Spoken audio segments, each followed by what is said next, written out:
And we're back. It's another Neville and Chill live stream. Hello, everyone. Tonight, I'm excited to be joined by a special guest, Tim Shields. And before I bring Tim on, I want to take a moment to read Tim's bio for you all, just to give him a little bit of an introduction. So I'm going to go ahead and do that now. Tim Shields is a writer, a spiritual explorer, and author of the semi-autobiographical novel, A Curious Year in the Great Vivarium Experiment. After leaving a conventional life in media and publishing, Tim embarked on a one-way ticket journey into the unknown, an inner and outer adventure that became a living experiment in surrender, synchronicity, and imagination. His work blends the power of storytelling with the mystical mechanics of reality creation. Through his writing and through his presence, Tim invites others to awaken to their own authorship of reality, to remember that life itself is an experiment in consciousness. Tim's new book is called Dream Tethering: 13 Keys to Creating the Life of Your Dreams, which will be published in 2026. And he is also the host of a new podcast, The Inciting Incident, which launches just a few days from now. We're going to call that imminently. Tim, let me add you to the stage here. Welcome. Thank you so much for joining me on Neville and Chill. Oh man, the pleasure's mine. Thank you for having me. Awesome. Tim, so we met through your podcast, The Inciting Incident, when you graciously interviewed me a couple weeks ago, and I'm really looking forward to that coming out. But as we were talking after the podcast, I just got this little intuitive ping, and like something just told me, like, you need to send this man a Shakti Wonder Ball. Okay, now for those of you that are old school on, you've got it ready. Those of you that are old school Neville and Chillers, you know how much we love Shakti mats in this space. We are all about the Shakti. And this is a Shakti Wonder Ball. It's their latest creation. You can see it is a Shakti mat in a brass ball. And I just got this intuitive ping, like, this man needs a Shakti ball. So I just sent you one without really any context at all. And tell me, Tim, what do you think about it? Well, I got it and I was like, what is this and where did it come from? I had no idea. It just showed up and you're like, I just sent you whatever. And I was like, oh yeah, of course. I love it. I just like when I'm sitting at my desk, I just kind of like roll it around and hit pressure points. And I'm always at the computer, typing hours a day. So it's just kind of a nice little respite. When I'm reading something, I just kind of roll it around when I'm editing. And I greatly appreciate that. Thank you. Oh, of course, you're welcome. And I'm glad that it's found its way into your daily routine. I didn't put two and two together until after I honored the impulse and had already sent the gift about you being, a writer and like being at the computer all the time. Like that didn't even occur to me. It was just this ping. So I'm glad you're enjoying it. And when the Shakti mat, the company, sent this to me, I didn't know what it was. And I was kind of like, oh, this looks crazy, right? Looks crazy. Yeah. But after playing with it and doing exactly what you're talking about, rolling it around the wrists, back, front, and then looking at the reflexology maps of the hands, all of a sudden it clicked. And now I use it every day. Every night as I'm winding down, I'm rolling it in my palms. I love it. Thank you. That's cool. Yeah, absolutely. All right. So, Tim, tonight I would like to get into your story because I know from our little bit of conversation, plus a little bit of insight from the individual who connected us, he told me a little bit, plus what I've read on your website, I know that you have lived a miraculous journey. And thank you. I would like, big word. Miraculous. Well, yeah, I think it is a big word, but I think it's appropriate. I don't use it lightly. And I'm excited to dive into this and to extract some of the gold and some of the wisdom out of this journey. And I'm just going to start. I'm going to let you roll with this, but I'm just going to start. Tim, what was your inciting incident? Well, it's probably not maybe it is a common journey, but I went to a Grateful Dead concert when I was 17 and I kind of accidentally took a heroic dose of mushrooms and just exploded my mind. And I was like, oh my God, there is so much more to reality Mm, than we've been told. mm. And I want to understand this. I want to learn all about this. So that's kind of one of three things that happened when I was 17. The other is that I decided I wanted to be a writer, and I started keeping a journal. I probably have 65 journals of my life on paper, plus Wow. gratitude and intention journals. So Ah, I've been doing that since, we'll get into that, but I've been doing that exercise since October 2010.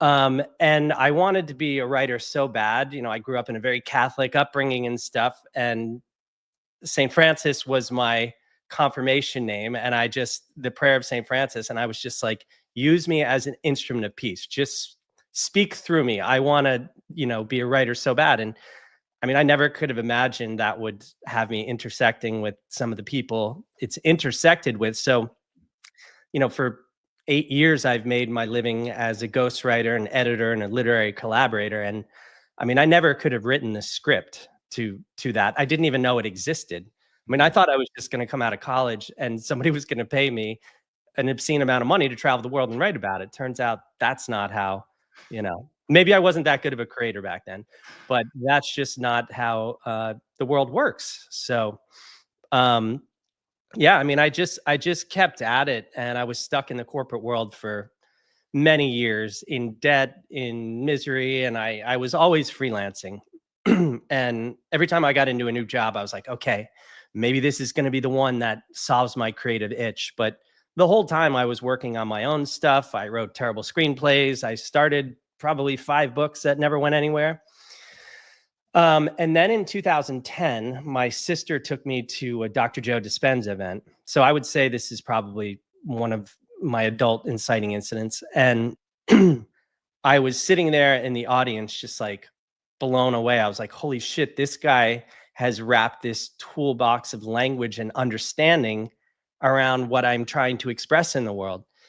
And my one sister kept standing up. I went with both my sisters, and my one sister kept standing up. And at some point, he's like, I want to see you. She's like, oh my God, what did I do? He's like, what's going on with you? She's like, oh, I hurt my back sleigh riding. And he started out as a chiropractor. So he said, okay, let's go find a room. And he's like, what's going on with you three? There's something about you. And they're like, oh, we're siblings. He's like, oh, of course, that makes sense. And when we got to a room and did an adjustment, it turned out that before I was born, my family lived one town over from his family in New Jersey. So as you do from New Jersey, we're like, you went to fucking Alfonso's Pizza? I went to Alfonso's Pizza. And then he invited us to be his guest at dinner that night. And I was trying to put my first, work out into the world. I had like a relationship and a job end in the same week. And this girl was like, I need time and space. And I disappeared for a couple days. And, as young, tumultuous love is, she's like, what's going on? Where are you? And I'm like, I just bought a one-way ticket to Tanzania. I'm going to volunteer at an orphanage. I'll see you in 2 months. It's So some time and space. exactly. Of course, then she couldn't get enough of me, as that whole thing goes. Mm. But so I was trying to, put out this book about this woman, India Howell, who created the orphanage, and Joe was trying to find this. Dr. Dispenza was trying to find this literary agent for me. So we kind of stayed in touch. And I guess I should also say that when I left, my sister reminded me a couple years, about 5-10 years ago, when I left that weekend, I said to them, I'm going to write for that guy someday. So I would go back once a year and I would see Dr. Joe. And actually, before I left on the big trip that my book, A Curious Year in the Great Vivarium, is based on, I was going to interview him for a project, and he invited me down to Olympia because I was living in Seattle. And he took me out to dinner that night, and we just talked for like 3 hours, and I never got around to interviewing him. But so anyway, I kept going. I'd see him once a year, and I went to this workshop in probably late April 2015. And it was a 4-day workshop. It was one of the early 4-day workshops. And I'm focusing on creating a full-time job so I could finish the book, because I was always freelancing and I needed that financial foundation, and a mentor. And I'm beating myself up so bad, as most people do, or maybe especially artists or something, but I'm like, I'm not doing it right. Everybody's having these profound experiences. practically in tears, like, I'm a failure at this. And I wind up going home and I land in Seattle and I'm still on the tarmac and I open my phone and there's this LinkedIn message. And this guy's like, hey, I just left Microsoft after 10 years. There's this new, company, unicorn company. They're trying to come up between Apple and Android and we need a writer. And I was like, wow, that's pretty interesting. So I take the light rail into Seattle and then I run into this guy in the street corner. And he says, you really got to apply to this job. And I'm okay. So long story short, I get the job. Every day for 6 months, I go to a coffee shop before work to work on this book, on this draft. And it took me exactly 6 months to finish this draft. And I had been stuck on it for a long time. And I was like, who's going to want to read this? Who am I? That whole unworthiness thing. Who am I? And when I finished this draft, I was like, oh my God, I think I have a real story here. And as soon as I finished the draft, I got laid off. And I was stoked. So I was like, yes, I'm just going to work on my book all winter. And I literally walked out of the building and I said out loud, I looked up and I said out loud, when you're in that heightened emotional state, you're lit up and you're in an expansive state. And I said out loud, I was like, what amazing things about to happen to me. And literally about 3 minutes later, I got a text from Dr. Joe Dispenza's assistant. And he was like, hey, Dr. Joe wants to talk to you about helping him edit his blogs. So,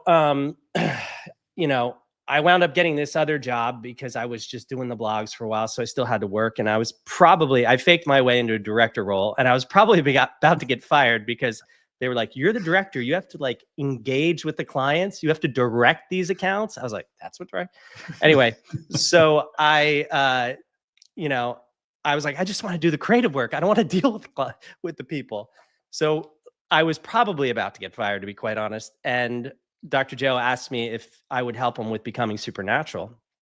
And I literally said to him, watch how fucking fast I quit my job. And that was it. And I remember walking out of that job for the last time. And I went to the Seattle Art Museum and I just walked around and I was like, I can't believe this. I can't believe this. And I didn't know anything that was in front of me. All I knew was that I was about to work on this book for somebody I held in the highest regard, somebody whose work I was, super lit up about. So, I got my full-time job. I got the mentor. There was nobody in the world at the time that I could have had a better mentor for what I was trying to do, because I was always trying to I want to understand the mechanics of the universe. I want to understand what I'm doing here. What's our purpose? Because when I was younger, I got so in trouble with that question. It took me to some very dark places. Like, I don't want to go on. I don't get this. I don't fit in this world. But yeah, so for the next 6 years, I was Dr. Joe Dispenza's editor. So I wanted to pause you there. So hold on, I'm getting a little echo here. Okay, I wanted to pause you there because to me it sounds like there is some manifestation. I mean, it's clear these are like, in terms of creating the life of your dreams, there's these big moments. You're like, you're at the retreat, if I understood your story correctly. Yep. And you think that you're messing up. You think it's not working. You think you're not getting it. But yet immediately upon re-entering your normal daily flow, there's a text message encouraging you to apply to a job, which is exactly what you wanted to create. So you created it, you manifested it. Yep. And then, you're in this job where you're like, okay, they're probably about to fire me. I don't fit here anyways. Like I would, clearly a very strong and fervent desire for a breakthrough. And then here comes a dream collaboration opportunity with someone that, you hold in high regard and have been mentored by. So these manifestations that are these milestones, how conscious were they for you? Were you aware at that point that your intention was actively creating these opportunities for you? Yeah, I was. There's one other kind of crazy part of that story. And at these workshops, we used to focus on manifesting an object. And for some reason, I was focusing on a buffalo quarter. And after that workshop, my sister and I went to Sedona and we went for a drive to try and find some hike, and we got lost. And on the way back, meanwhile, at the at the workshop, I'm like paying with cash, trying to, you know, stack the deck, hoping I get this quarter. And we wind up stopping at these Native Americans selling art and stuff along the road. And my sister's looking at stuff, and I go in and I go, I'm going to go get a cup of coffee. And I pay the guy. And as his hand's coming to me, I'm like, oh my God, he's about to put a buffalo quarter in my hand. And I looked down and there was a buffalo quarter.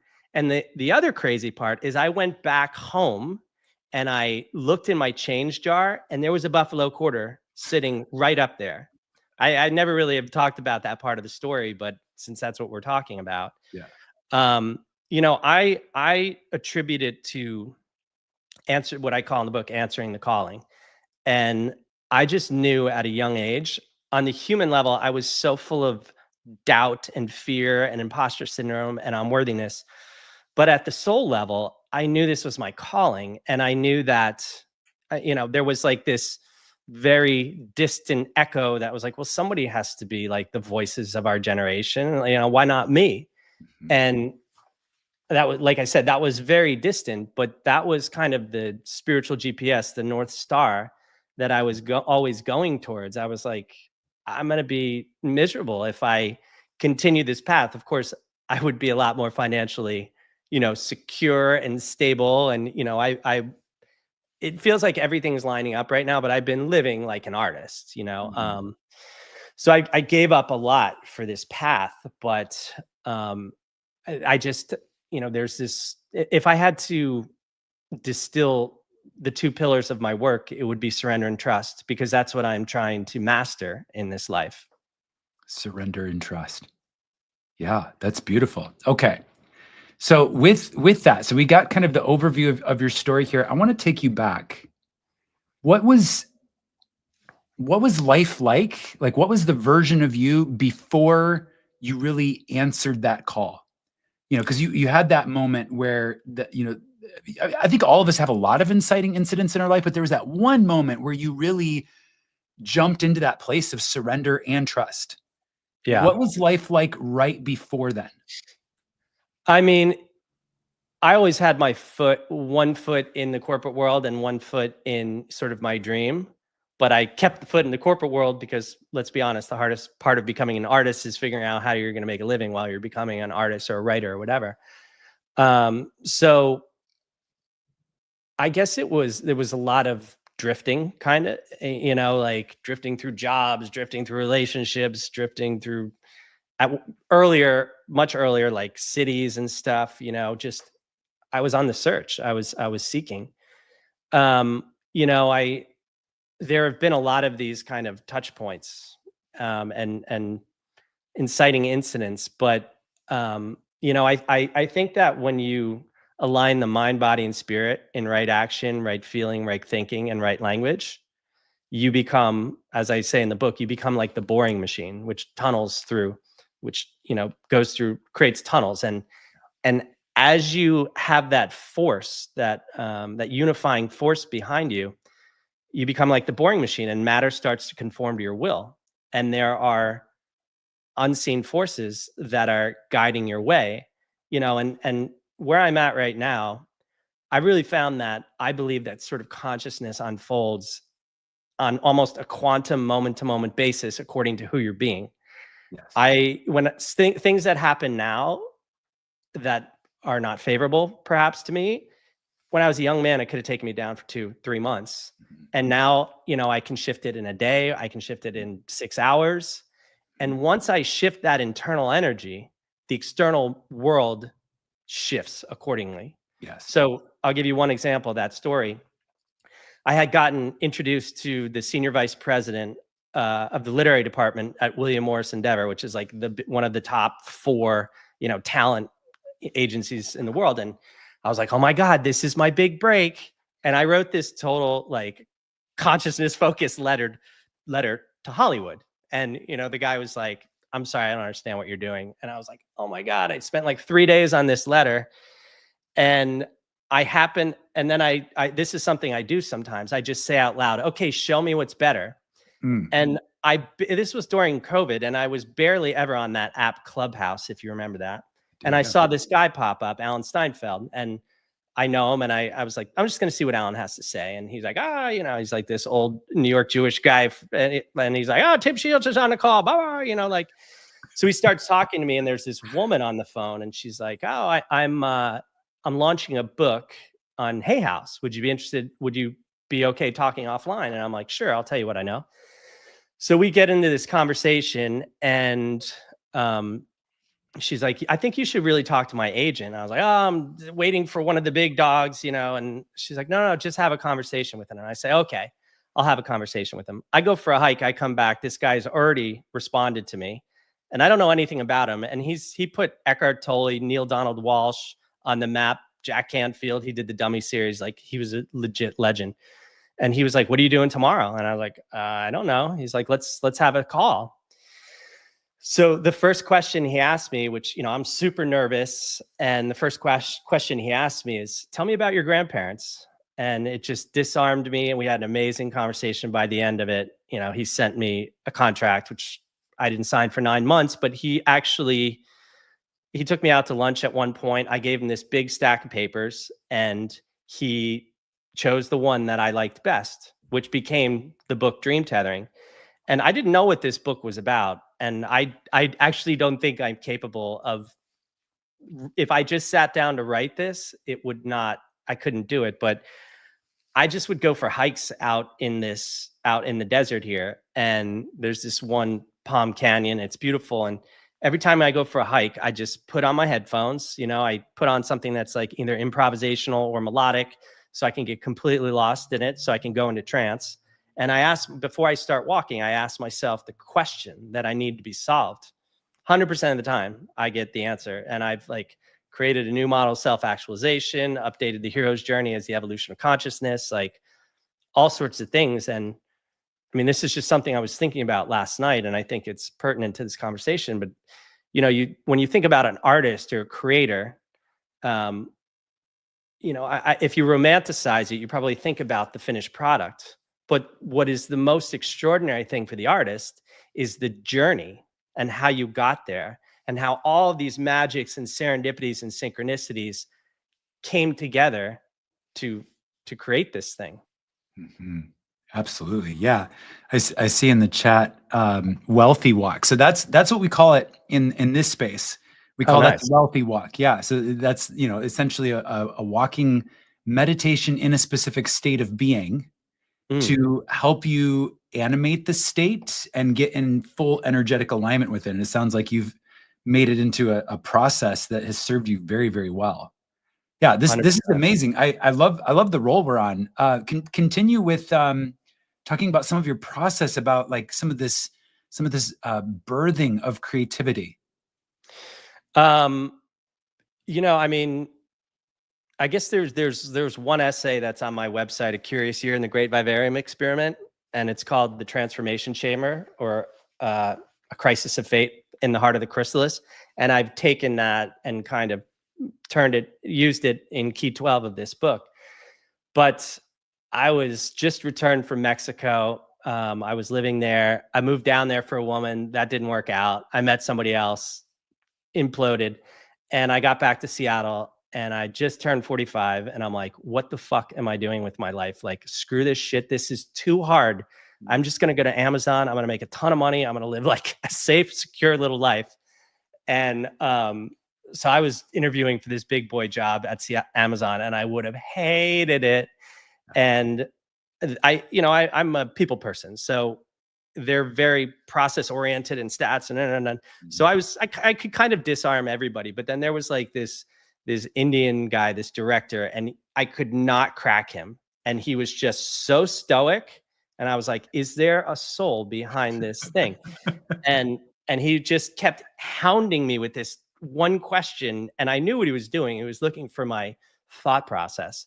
Yeah. And I'm approaching it as an artist, not a technical person. And he just kept asking me. And then at some point I just went like this, and I crossed my legs, and I gave him this look, and it was I was outside of my body, and it was you just lost that job. My body expression was fuck you. And I was like, okay, I'm not supposed to be here. That's my sign. And I remember, yeah. So I'll tell you one other story. When I was, this is about the creative process. So I was just walking around Seattle with like a broken heart, and I just would write down all these ideas. And then at some point, I just printed them all out, 10, 15 pages. And then I just start grouping ideas. I'm like, okay, all these paragraphs are about love. And I put those all together. And then I start whittling it down. And that process informs, no matter how hard, I think no matter what you're doing, when you try to, if you're in a state of creativity and you're trying to do something linear, a creative process is not linear. A creative process is a process where you are making all these connections. And in that process, these connections are made for you. I call it the trance state because, um, you know, in my new book, I call myself or artists a code breaker as opposed to a channeler. And I say that because I was running along the beach one day in Oregon and my mission statement just downloaded like whole and complete. I'm like, oh my God, I got to write this down. And so I translate light, frequency, and energy into story so as to lead others to their truth. Because that's really, I think, what you're doing as an artist or a creative. You are taking all of this input and you are distilling it through, your experience, your mind, body, and spirit to hopefully create something that's meaningful for other people. Yeah, that's beautiful. Yeah, I appreciate you sharing that. I know for a lot of artists, the creative process feels very intimate and personal. And it seems like you've kind of cracked the code in a way where you can kind of share it with this sophisticated detachment. That's what I'm sensing in this moment. Well, again, it's about surrender and trust. Yeah. When I was younger, I was like, oh my, I'd go through, I don't experience writer's block anymore, but I did when I was younger, or what I perceived to be writer's block. And it's, my nephew is a touring musician, and I've been kind of guiding him in this thought process. He's probably 27 now, and he'd be like, I just can't write anything, right now. And I'm like, Jack, the well is just refilling. Like it is an endless reservoir. Sometimes you just have to pause and allow that to refill so you can rebirth something new. Yeah. There's a tempo to that. It's like the tide. The tide's not in all the time. It Yeah. recedes and flows. It ebbs Yeah. and flows. Yeah. These days I'm in such a creative flow state. I can't keep up with kind of what's coming through. And I'm just like, there's just notes, all scraps of paper and notes and napkins all over my office. It took me like 2 hours the other night to condense all of these. But, Yeah. I think it's about creating a relationship with what you might call the muse or God or source or whatever. And it's like, the deeper you go into this labyrinth of trust, the more that is revealed to you. So when you talk about creating relationship with the muse or God or source, it really our creative essence. What I'm present to when you say that is a lot of times there's these shadow identities that have to be surrendered, that we have to let go of, that are distorting or polluting that stream. The not enoughness, the unworthiness, maybe old stories of trauma, or times when we tried and it didn't work, or times when we put ourselves out there and were disregarded. All of these can leave like this emotional residue. And so when you tell me that you've entered this flow where you really feel like it's just on tap now, that tells me you've done a lot of work Oh yeah. to be able to integrate that. Can you tell us a little bit about what that's been like and what you've left behind? Well, I kind of talk about, I created like a new hero's journey in my new book, Dream Tethering. And it actually starts out before we're even born. So we come into life and the DNA informs our biology, but we're also taking in our parents' emotions and energy. And then you can see that going back through a lineage. And, I just drew a DNA strand one time on my whiteboard, and it was like, mom, dad. And, if you see a DNA strand, the coil, it's like a staircase coming into this, life. So I kind of, I wrote, you know, what did I inherit from my mother? Mm, Worry, fear, and loneliness. My dad was a World War II Purple Heart Bronze Star veteran. And I didn't find out until his funeral that he was the only person to survive an attack on his squad. So, you know, I didn't even really know. Of course, those men were sort of emotionally shut down, and that was what I was always kind of seeking from him. But um, I didn't I didn't know he was carrying that around with him his whole life. And at his funeral, I was like, oh my God, that explains so much. So if you have this survivor's guilt, what's beneath that? Like, I think it's probably shame. You know, he's like, I'm not worthy. I don't, why me? Why me? Why me? So it's like you have to kind of figure out what those inherited patterns are that you come into this life with. And your job is deconstruct that staircase and then reconstruct it back to your true self, which could be your calling, which could be your purpose. So, I think it's a process of stripping away anything that is not love. And, I think most of us treat our internal selves. We would never treat our friends the way we treat our internal selves. Yeah. And, I sort of had this situation yesterday that it's not that big a deal, but it kind of hit those sort of core wounds, and I felt the story surfacing, and I just got still, and I meditated for a little bit, and I was like, this is just a lesson. This is just it's just a bumper in the pinball game. I'm just bouncing off of this, and if I can turn this around, which I did, and it shifted today, then I can dissolve it. I think, like, we have to come at our core wounds or our stories with a higher level of consciousness that created it.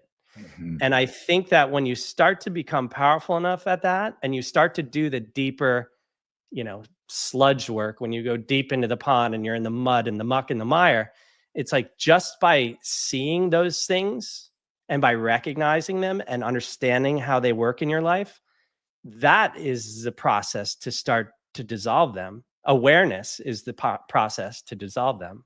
Mhm. Yeah, we talk a lot about how awareness creates choice. So that's the first step, because as long as we're uh, reliving feedback loops and patterns of old patterning, old behavior, old things that aren't even ours, but were impressed upon us, and we're like, oh, this is just how we handle situations like this, and it goes unchallenged and even unaware, then we're actually owned by those patterns. Like, we as human beings are owned by our unconscious patterns until we can lift them to that level of awareness where we can see them and name them. And as Yeah. soon as we can become aware, that's what creates choice, and choice creates freedom.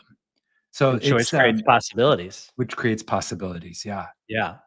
I have this exercise in the book, and I actually did it last night as well. But the first time I did it, I just drew a triangle and I said, what's beneath that? And I was feeling anxious.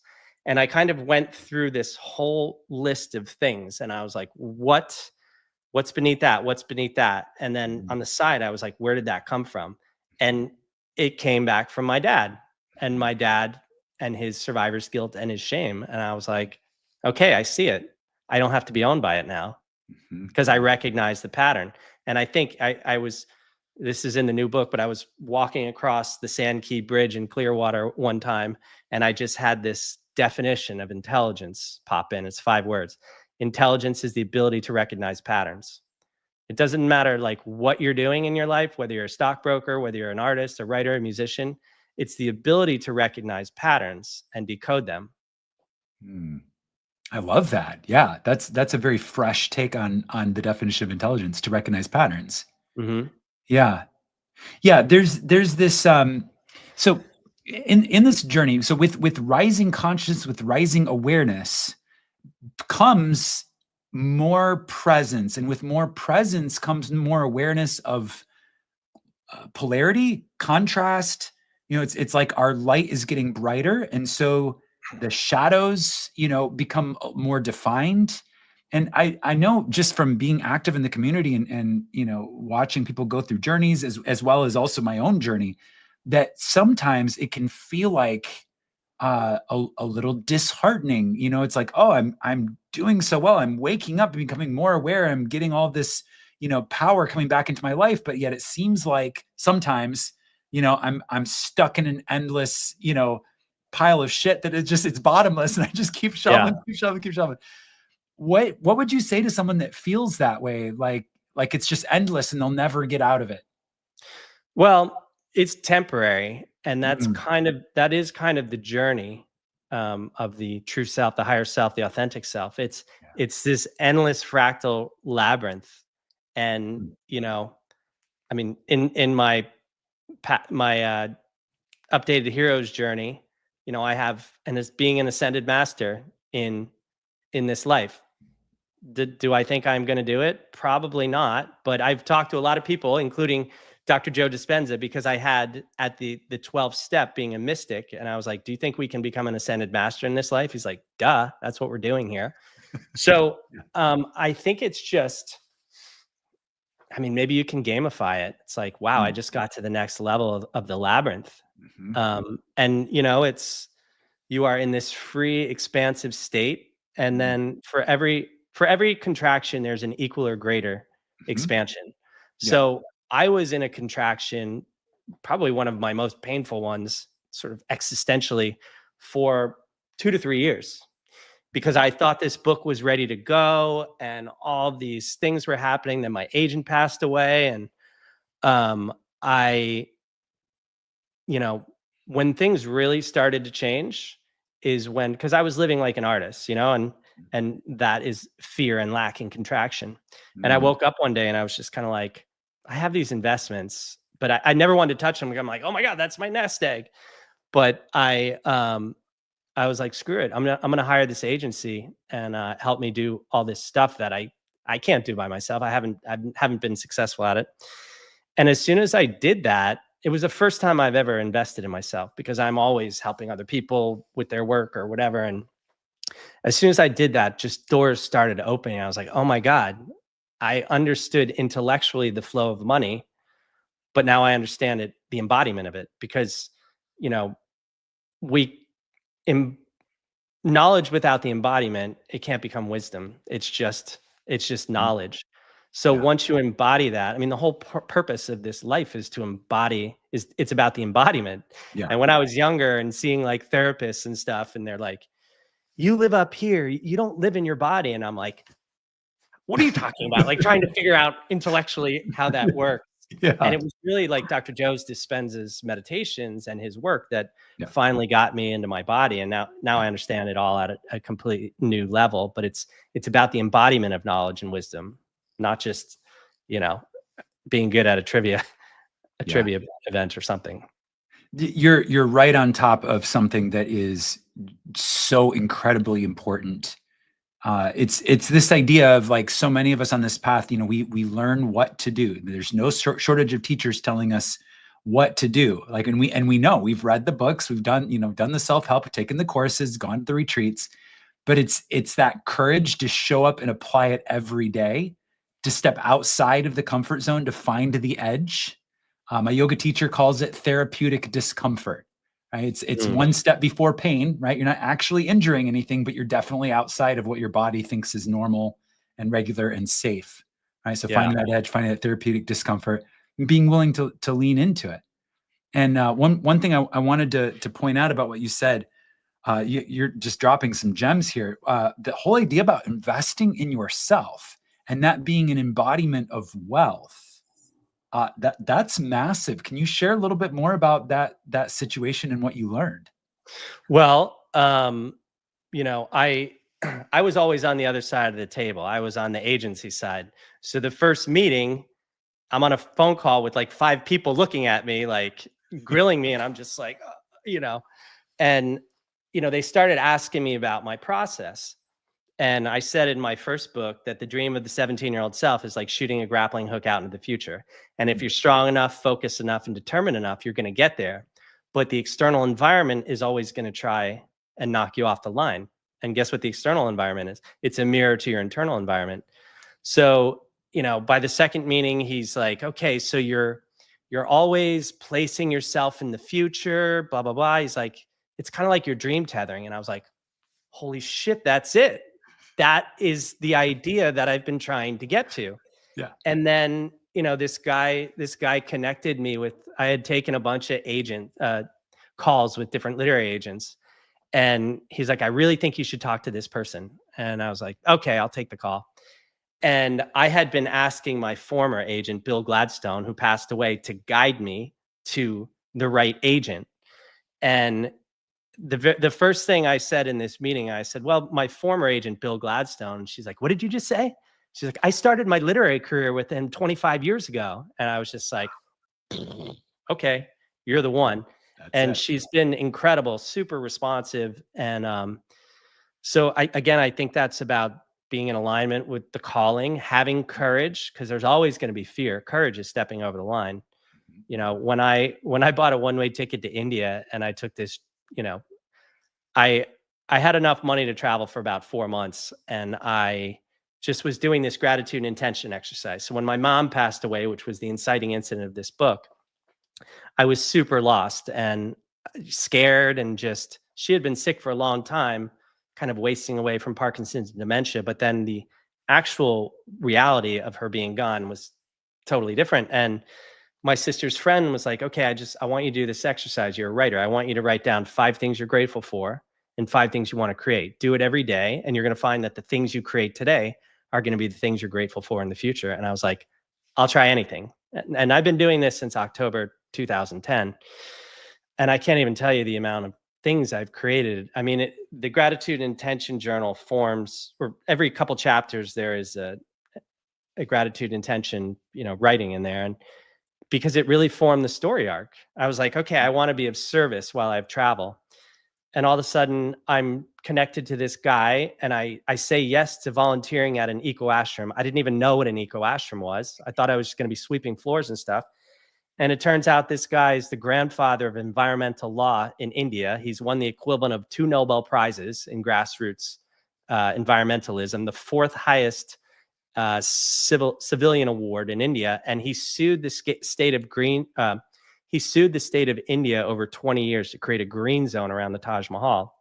And he wanted a writer, somebody who could write some grants. And I was like, well, I've never written a grant, but I'm a writer. All I have to do is figure out the structure and interview you. So I just got to trail this guy who one scientist I met in India said, this is the most important lawyer in India since Gandhi. And I just wrote it down, and it happened. So I always tell people, like, this is one of the most powerful exercises you can do. There is something about, putting it in ink, putting the energy behind it, the intention, because Dr. Joe Dispenza would say the thought sends a signal out, the feeling pulls it back in. And, another thing he would say is that it's like dropping a stone in the pond, and you don't know how big the pond is. So you don't know how long it's going to take that ripple to hit the edge and bounce back to you. I'm in about 33 or 34 years of this dream, but I am living the dream of my 17-year-old self, the one who had the courage to birth this dream.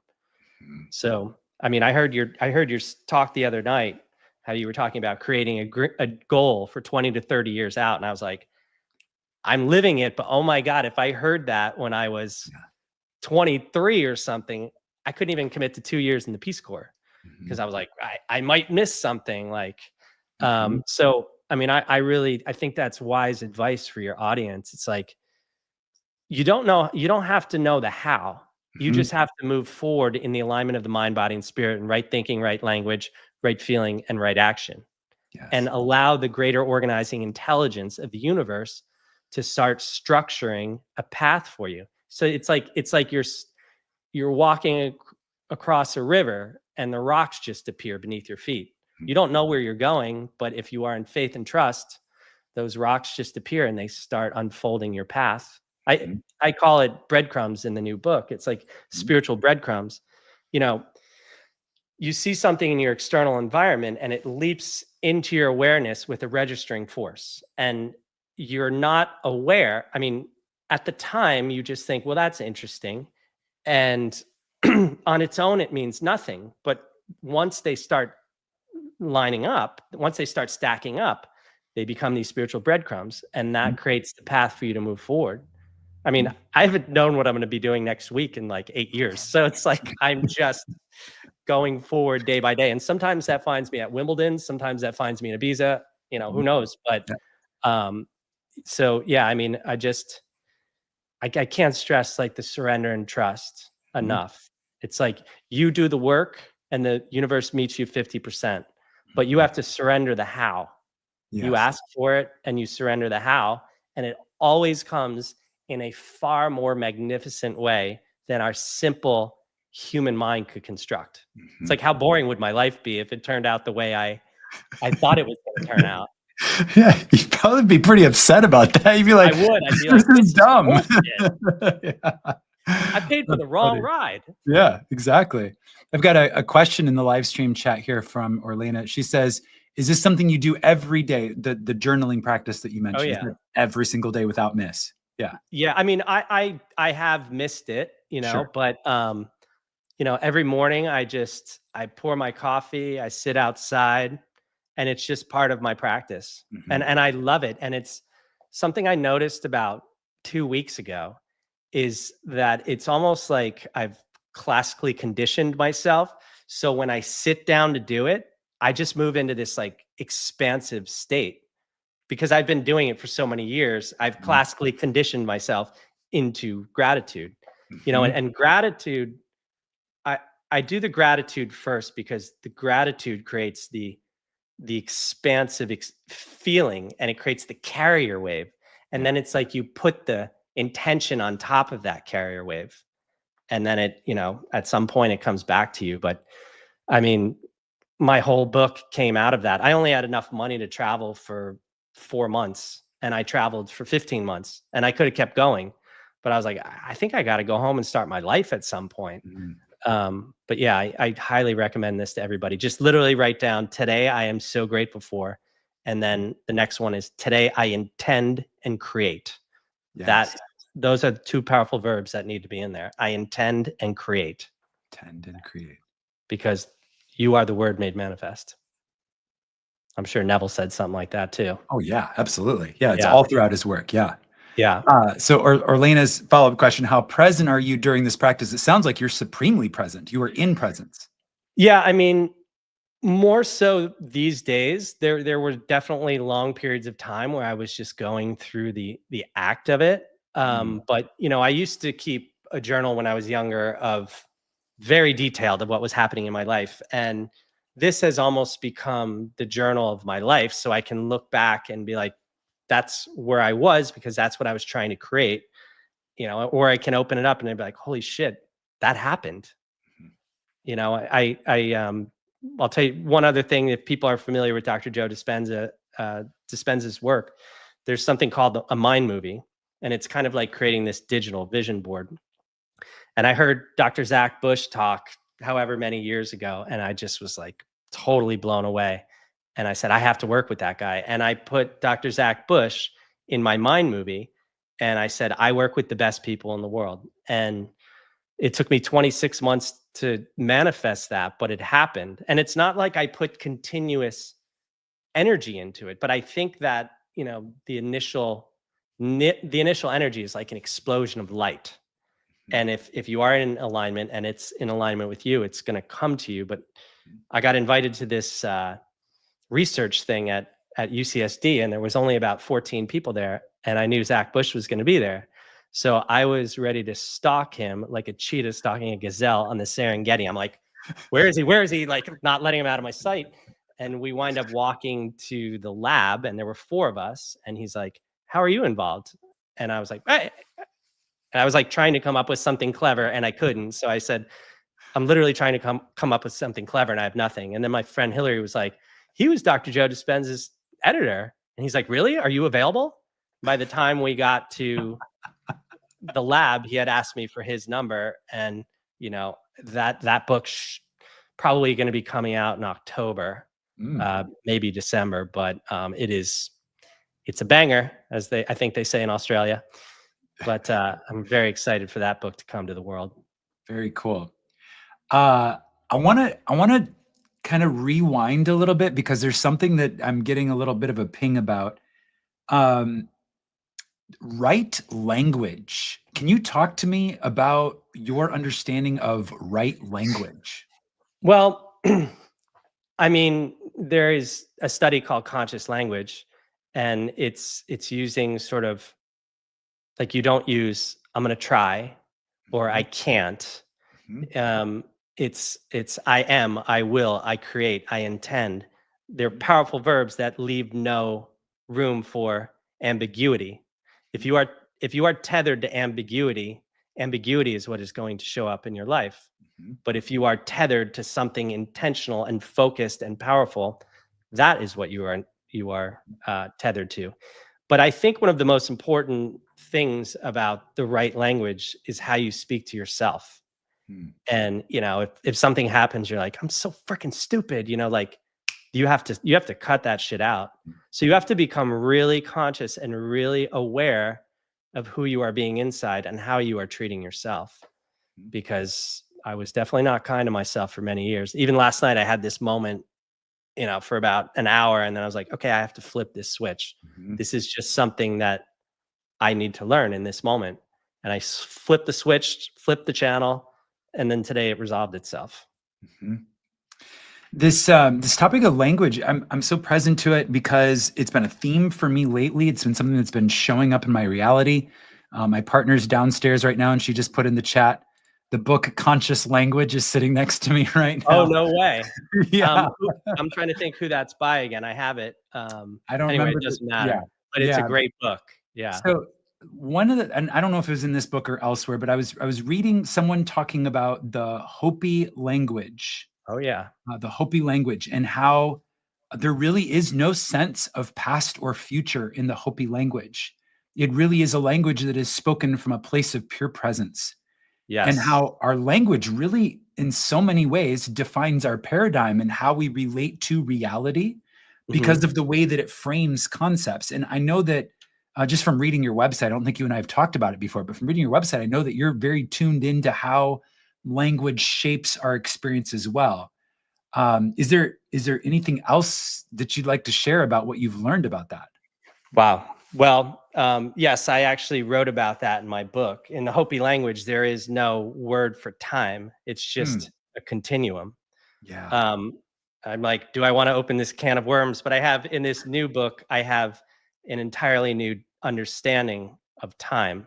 Okay. And I think that time is a river of information flowing towards us. And I call it the fractal present moment.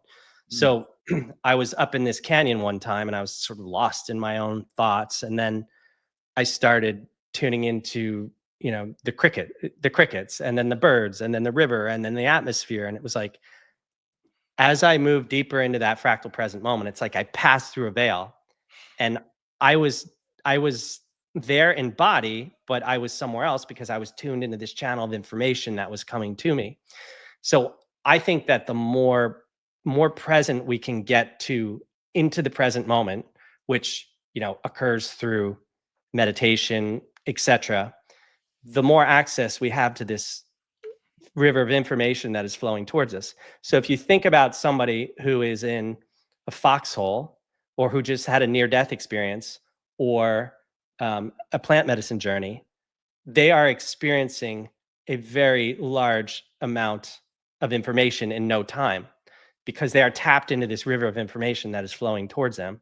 So I think at some point when we become so good at this, and some people already are, that's why you have mediums and etc. But like you can I my theory is you can tap into the information from other dimensions and all that stuff. It's like when I am on my walks and I'm in that state, in that trance state, I'm in the fractal present moment. And I just hear this voice like lecturing to me. Sometimes I'll be like, I cock my head, especially when I'm writing. It's like I cock my head like I'm listening into this voice. And I know to just not judge it. I know to Mhm. just keep my fingers moving across the page because the moment I judge it, it's like turning off the faucet Mhm. or, Yeah. or I become like, what is this? Where's it coming from? But so, I mean, I go a lot deeper into time, but I have kind of a whole new sort of understanding of time in this book. Um, so I think we were talking about language. I don't Yeah. know. I Well, don't know this where I mean, this is gold here. I love this, it really seems like our I mean, it doesn't seem like it is. I think it's a fact. It is a fact that our paradigms are shaped by what we feel are facts, and our Yeah. facts are usually not facts. They're usually just consensus reality. Oh, Information yeah. from consensus reality. So yeah, when you start talking about a fractal, being in the fractal present moment of a time stream, and how time is a field of information, or a river of information coming towards us, and we through some of the mystery school work, we view time as a spiral. Yes. Like it repeats, but we can move up in awareness or down in awareness, and that's fractally true. So in some areas of our life, we might be increasing in awareness, moving up the spiral, and others we might be coming down the spiral, and then there's kind of a general movement of our life either up or down. And so I think all of this is these little prisons of the mind, these little keys, these little ways of looking at things become keys that unlock the doors of the prisons, of our mind, that really come from these consensus facts. And Yeah. then that enables us to have these little breakthroughs. So yeah, I appreciate you sharing that. And just getting back to the language thing for a minute here, just because I feel like there's something really powerful and really important here. One thing that I have noticed for me and have set the conscious intention of upgrading is saying things like kinda, sorta, a little bit, like I I'm gonna think, try. I like think just I'll tr yeah. slightly diminishing the energy. It's like taking the sharpest knife in the world and then hitting it with the rock to make sure it's not too sharp. Yeah. Let's not be too committed in our language, right? Let's kind of soften the blow. No, let's not kind of soften the blow, right? Yeah. Let's be very direct and intentional. And this reminds me of the scriptures where it says, "Let your yes be yes, and your no be no, and anything else is of the evil one," it says, but really it just means anything else is confusion, right? It's not Yeah. clear. Yeah. Yeah. Um, I I forgot where I was gonna go with that, but, it was something about language. I do talk I actually talk about it's a spiraling river of information, Oh, no way. Awesome. and it actually, it moves in both ways. So, Mm, we think of time as you know, this measurement of birth and death, but all of time is actually happening right now, and it's all yes, stacked on top of each other. yes. We're just having this like physical embodiment in the third dimension, but I'm sure we exist in other dimensions and other places. And I actually have this like theory about deja vu. Do you know those old abacus machines, like with the beads, the Yeah. counting things? Like if you imagine, they have all different colors, and then imagine like the red color lines up.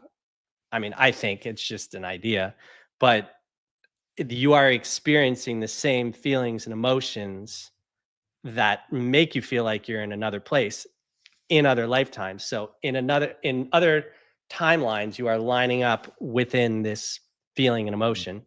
I mhm, mean, the third dimension is all about the feelings and the emotions are the constructive and creative factors of creation. mhm, It's like otherwise, if we didn't have the body and we didn't have the senses, we would just be pure consciousness. mhm, But we have the body, we have this carbon-based body to experience a carbon-based dimensions, to explore the creative parameters and faculties of feelings and emotions. Like mhm, we're so trained uh, and brainwashed to think that it's about the external world. But if you think about it, nothing has ever been created without the thought of it. mhm. Therefore, this is a dimension of thought, which is, all Neville Goddard. But Yeah. it's like it's the purity and clarity and quality of our thoughts Yeah. aligned with the emotions behind them as if it's already happened. That is the creative force and factor of creating the life of your dreams. Yes. Easier I mean, said than done. well, yes, but but practice helps, right? So And it's that is the path to mastery. it is the practice is the path. Yeah. It's the showing up daily with the courage to put it to the test. I was reading Neville earlier, and he said, Earth is a school for image making. It's like the Ooh. whole reason why we're here is to learn to create images. Yeah. Wow. Yeah. I like that. I mean, the image, you hold the image in the mind long enough, and it is going to show up in your physical reality. I kind of talk about this in the new book, but it's like the electron is actually the servant of the mind. So when Mm, you focus on something, you are organizing electrons. And as that slows down beneath the speed of light, as it comes through these patterns, that's how it becomes your physical reality. mhm. So, you know, if you are wrapped up in politics or who knows what, because politics are the biggest one right now, but you're just a slave to someone else's system of thinking. Yeah, And the same goes for our unconscious thought patterns and what we inherit from our parents. yeah. If we don't break free of that, then we are a slave to someone else's system, and we are not honoring our higher self, our calling, or our true purpose. Mhm. We talk about this in the mystery school traditions, the Sunday mystery school and other places. We talk about this as entering the state of authorship, which Mm, is where we now don't just automatically accept other people's narratives, but rather we step into this place of really sovereignty. Talk about being wise rulers of a self-governed nation, and that self-governed nation is our mind, body, spirit complex. I It is love my that. energy field. It is my physicality. It is my electrons, my cells. It's my matter, but it's also my mental state, emotional state, spiritual state. That's my nation. It's up to me to self-govern that.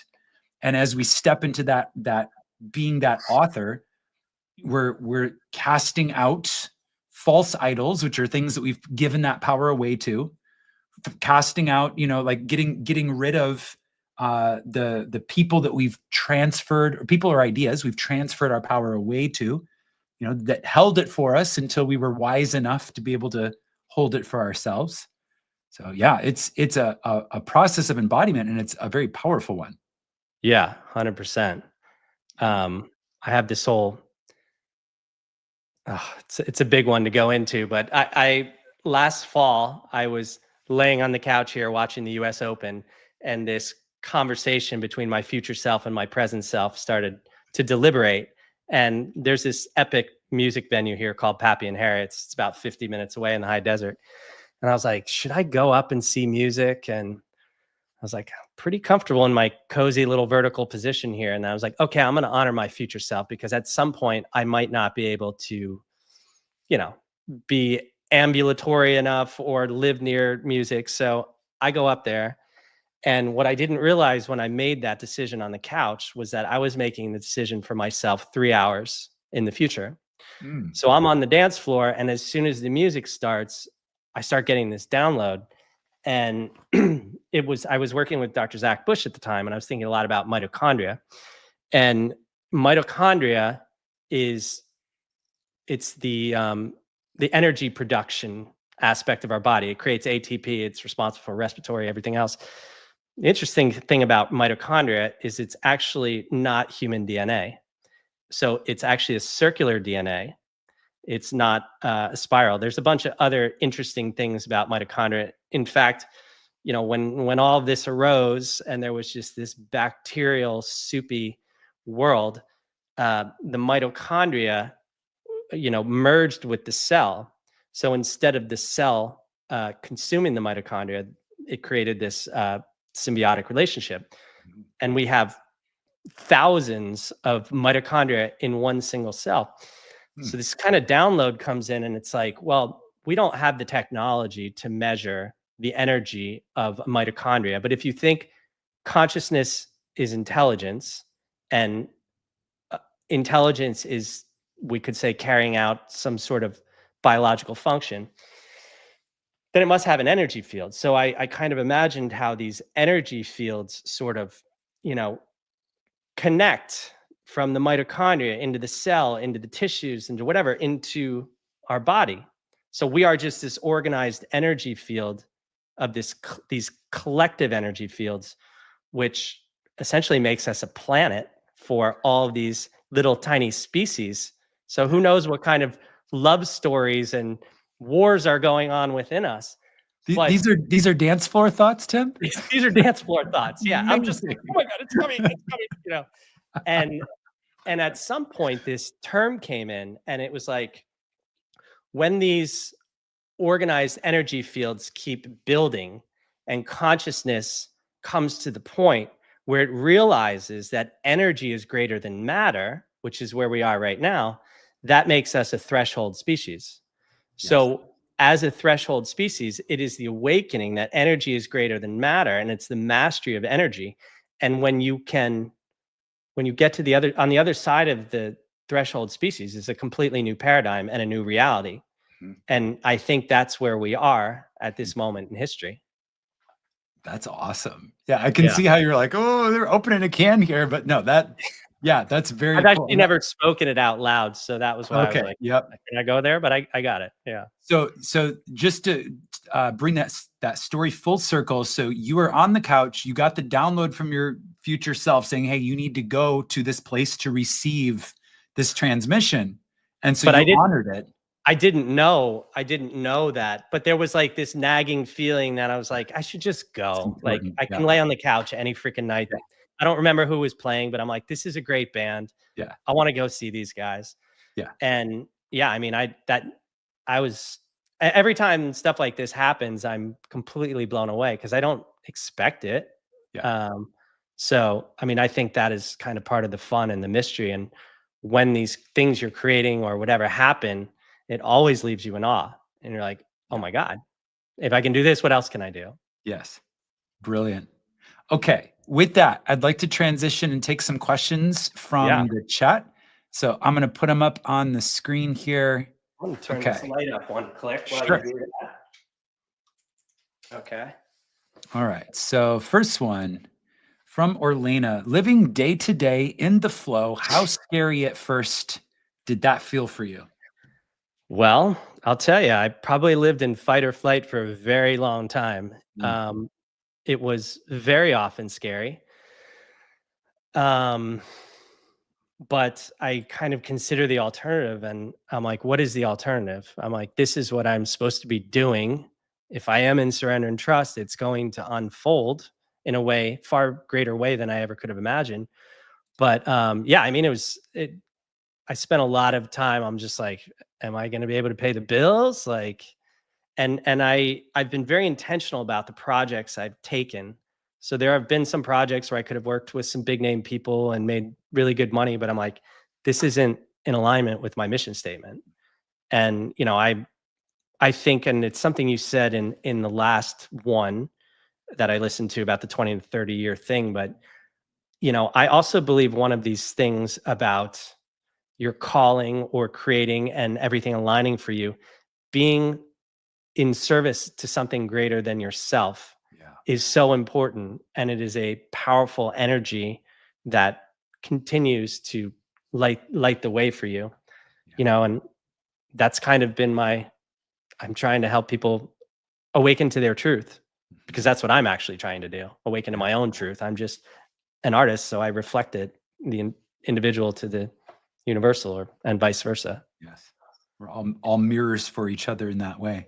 Yeah, I think Right. it's scary, but you take the calculated risks, and Yep. sometimes you got to take a little gig that might not be what you really want to do, but if it enables you to keep moving down that path, then you should probably do it. Yeah. Excellent. Next question. Can you elaborate on the concept of a mind movie? Well, a mind movie, I think it's chapter 7 in Dr. Joe's work, Becoming Supernatural. But it's basically you create this digital vision board, and it's I used to just do it in there's software for it, but I used to just do it in iMovie.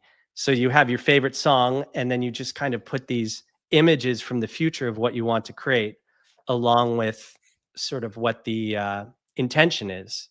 So with like Dr. Zach Bush, it was like, I work with the best people in the world.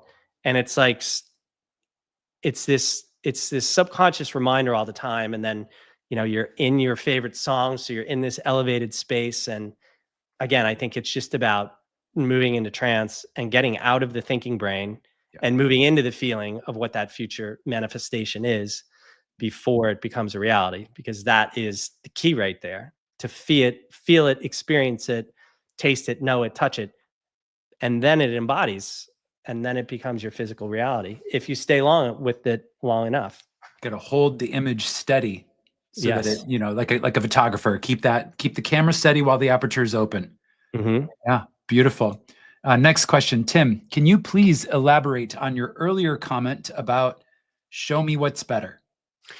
Well, it's that is the trust, and it's like, okay, this thing that I really wanted to happen and I put all this work into, it's almost like life is sort of putting up this roadblock Mm, because there's hazards down that way. So it's like it doesn't work out. So then it's just like, okay, I put all this energy and effort into this. Show me what's better. And that's the moment of surrender. And that's happened. I've had so many, I won't go into it, but I've had a lot of creations out of that. It's just like, okay, if this is what I'm meant to do, if this is what I'm supposed to be doing, show me a better option. mm. Show me what I'm supposed to be doing. Open that road, that path where what I'm supposed to experience is.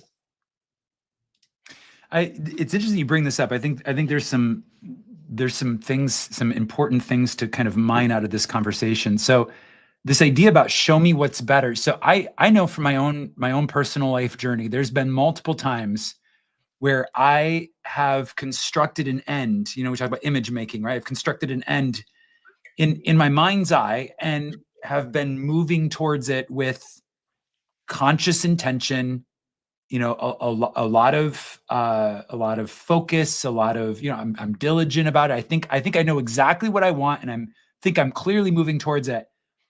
And then at the last minute, it's like something happens, like what you're saying, where it's like the roadblocks go up, and we have that moment of like, okay, what's going on here? And when I don't allow my emotionality to like muddy the waters, when I don't get angry or frustrated about feeling like stymied right at that last minute, when I relax and I go into that more trance state that you talk about, and I just ask that question, like, what's going on here? And like, I don't think I've worded it exactly, show me what's better, but that's essentially what I'm asking, show me what's better. And then time after time after time, there's so many times, like, so many examples of this new image will come into place that shows me how all of the work that I've been doing was not in vain. It was perfect setup, but the way that it will be used will be at a whole different level than what my local limited thinking could have conceptualized at the time when the dream was first seeded. So Mhm. it was like the dream that you had got you on the path and you were walking towards it. But the actual fulfillment of it is something even better than you imagined. And so having experienced that so many times, I think that's where this wisdom taught by Neville and other mystics, it's like this idea of like, yes, know what you want. Yes, walk fearlessly and courageously towards it. And also hold it with the minimum of effort. Don't be attached to it showing up in a specific way. Allow for the imagine better than the best, like allow for that better aspect, like allow space to receive that. I think that's where that wisdom comes into play. Yeah, and something that came in while you were saying that is to transmute the disappointment into curiosity. Oh, it's So so it's like, powerful. all right, well, show me what's better. If that didn't work out, there's got to be something Yeah. better. And that whole thing about holding an image, there's such a fine line between like intention and manifestation because you have to keep that space open for the how and the possibility. Yes. Because if you're not keeping that, then you're just on this one lane track and you are actually closing off possibilities. So you have to surrender the how of how it's going. Your role is to be the creator. And because you are a creator and we are we are in this realm of creation, you are supported by creation. But you have to keep that space open to allow the how for it to unfold in a better way than you could ever have imagined. Absolutely. Yeah. Yeah, the balance between intention and surrender, and holding that vision steady, but also keeping the keeping the field open, and being the creator of the image and then also the receiver, right? So it's like being being willing to be the receiver rather than, kind of locking down or limiting, restricting to just certain ways. So many times I think, because I think particularly here in the West, we really overemphasize, at least in the past, we have overemphasized our cognitive abilities, being smart about things. We tend to like immediately go into the how, with our cognition, but Oh yeah. that's why there's kind of this delicate balance and flow of, yes, choose what you want and move towards it, but don't try to solve the problem. Allow the universe to do that for you. And you just said the big word. Dr. Joe Dispenza always says gratitude is the ultimate state of receivership, Yes. but you also have to allow it. And a lot of times our unconscious programs, our core wounds, etc., don't allow that to come in because we sabotage it. So you have to actually be open to allowing the receivership. And then of course gratitude is the state of wholeness, because if you're in a state of wholeness and you don't need anything, then everything else is just a huge blessing on top of it. Yeah. Brilliant. Okay. We're going to wrap up with this, Tim. So, your daily routine. So you mentioned a little bit about your process in the morning, but what else, what other key things, elements of your daily routine? I mean, I like to be writing, you know, uh, the earlier the better, but 9 a.m. for a couple hours.